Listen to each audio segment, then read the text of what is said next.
Redline Complete Fuel System Cleaner, or the Redline S1, has been on the top of my list of fuel system cleaners to test for some time, and today I'll be sharing my experience using this product. As always, I'll show before footage of the piston crowns, and in addition, I'll also be sharing the cleaning effect on the tip of these GDI injectors, which open directly into the combustion chamber. Now let's get this.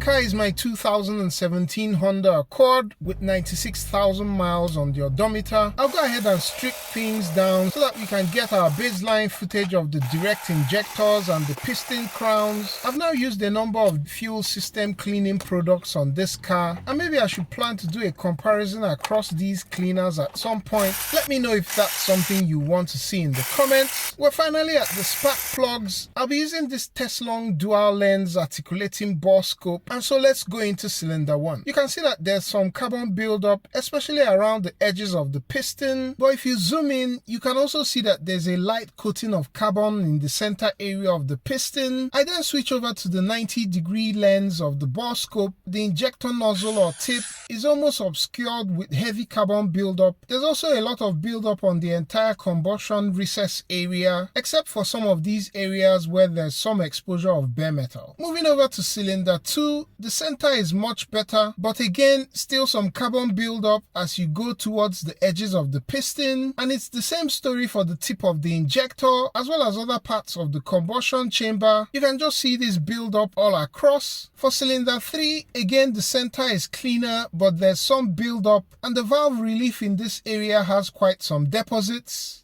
Again, if I articulate the end of the bore scope, you can actually see some of this build-up in this outer area. We also find the common theme of build-up on the injector tips and the entire combustion area. And finally, we get to cylinder 4, whose piston has considerable build-up, especially on the outer areas of the piston. And just like the other cylinders, the injector is caked up with deposits. Let's put things back together, and with my fuel tank almost at empty, open up Redline S1. I dump in the whole product into the tank. I should say that this product has a bit of an oily feel to it and smells quite different from BG44K Platinum, which I've used in the past. All the product is in, and I go ahead to fill up with regular gas. I reset the trip meter, and except for one 30-mile spirited drive that I made, I went about driving as normal. Most of it was a considerable amount of city traffic. Once the fuel light came on, it's time to inspect the cylinders again for results. Starting from the injector nozzle in cylinder 1, you can see that the tip has now been cleaned, and a good amount of carbon has been cleaned from the area surrounding the injector. The piston top is also cleaner. The indentations are better defined. You can also see that deposits here, and here have also been removed. Now, the reason why the after is looking a bit darker in some places is that deposits first have to be completely burnt and then vaporized, and the blackness just reflects what's been burnt but yet to be vaporized. Over to cylinder 2, and the injector tip is now clearly visible. On the piston top, we have the most remarkable cleaning so far, with a large portion of the center, including the area between the valve reliefs, cleaned down to bare metal. The story is similar in cylinder 3, with the injector and surrounding area cleaner than the before. Also, deposits on the piston crown have also been removed, with this part being the area that's been cleaned the most. For cylinder 4, again, cleaner injector tips or nozzles, and like the rest of the cylinders, the piston top is generally cleaner, with exposure of bare metal in the central area. Clearly, these piston tops and the rest of the combustion chamber could still use a lot of cleaning, and that's why I went ahead to follow up immediately with another bottle of Redline S1. Links to the product will be down below. I'm trying to get to 100,000 subscribers this month, so do take out time to subscribe if you've loved this. You also don't want to miss out on the second video where I show the effect of using Redline S1 in back-to-back fuel tanks. Catch you on the next one.